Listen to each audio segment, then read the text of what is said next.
Special মানুষের জন্মদিন বলে কথা। DJ party, drone shoot, fireworks, আমার পছন্দের খাবার সব কিছু ছিল এবার জন্মদিনে। এবং আমার হাজব্যান্ড প্রতিবারের মতো এবারের জন্মদিনটা আমার জন্য অনেক স্পেশাল করে তুলেছে। আমার জন্মদিনটা স্পেশাল হওয়ার কারণ হচ্ছে সে এত বেশি ট্রাই করে যে তার চেষ্টা দেখেই আমার ভালো লাগে। Happy birthday to you, happy birthday to you, happy birthday to my dear wife, happy birthday to you. কত বছর হলো আজকে? বছর বলা যাবে না, 5 বছর তো হবেই। আমার মন, আমি শিশু, মন থেকে শিশু, সারা জীবনে শিশু থাকবো। হ্যাঁ, তুমি সারা জীবনে শিশু থাকো, আমিও চাই। থ্যাংক ইউ তোমাকে এত কিছু করার জন্য আজকে আমার জন্মদিনে।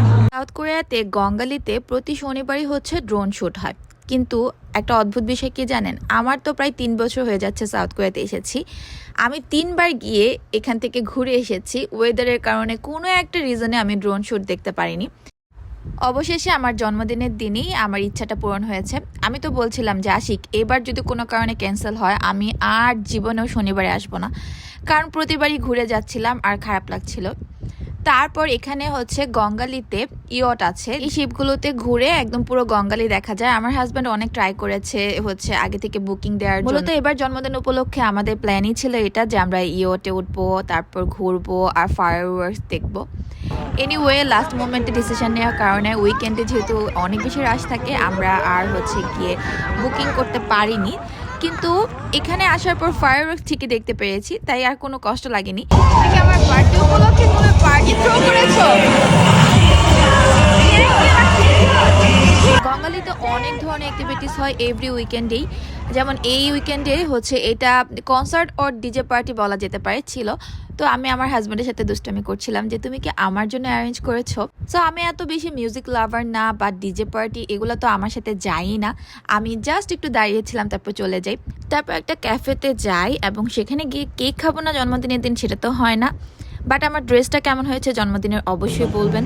কিন্তু এখন আমার জন্য সুগার জাতীয় সব খাবারই হচ্ছে নিষিদ্ধ, কারণ আমার দাঁতের ট্রিটমেন্ট চলছে এখন আবার। তবে জন্মদিন বলে কথা, সারা মাস আমি চিনি টাচও করিনি, কিন্তু জন্মদিনের দিন একটু কেক খাবো না, তাই হচ্ছে কেক, তারপর আমার পছন্দের একটা ড্রিঙ্কস, কোকোনাট একটা ড্রিঙ্কস ছিল, সেটা অর্ডার করে খেয়ে তারপর বাসায় চলে যাই।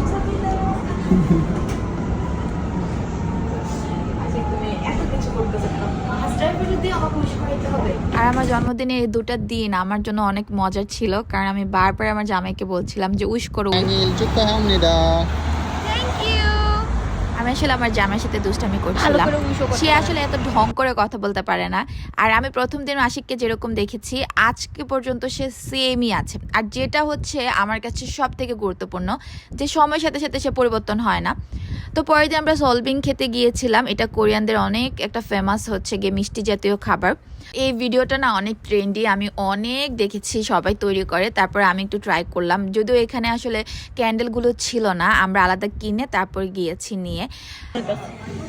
দুজনে মিলে 2টা ড্রিঙ্কস অর্ডার দিচ্ছি, যেখানে মানুষ একটা অর্ডার দিয়ে 3 জন খাচ্ছে। আমাদের পেছনে যারা আছে তারাই।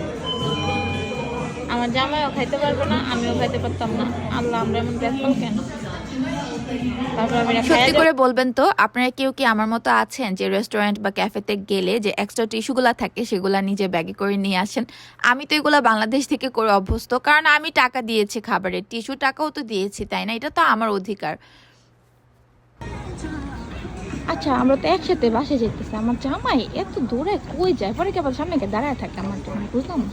এটাও একটা প্রশ্ন, পুরুষ মানুষ আসলে আগে গিয়ে তারা কোথায় যায়? যাক, তারপরও আমার জন্মদিনটা অনেক সুন্দর ছিল। এভাবে আমাদের দিনটা শেষ হলো, 2টো দিন সুন্দরভাবে কেটেছে আলহামদুলিল্লাহ। আমাদের জন্য দোয়া করবেন, আপনারাও অনেক ভালো থাকবেন।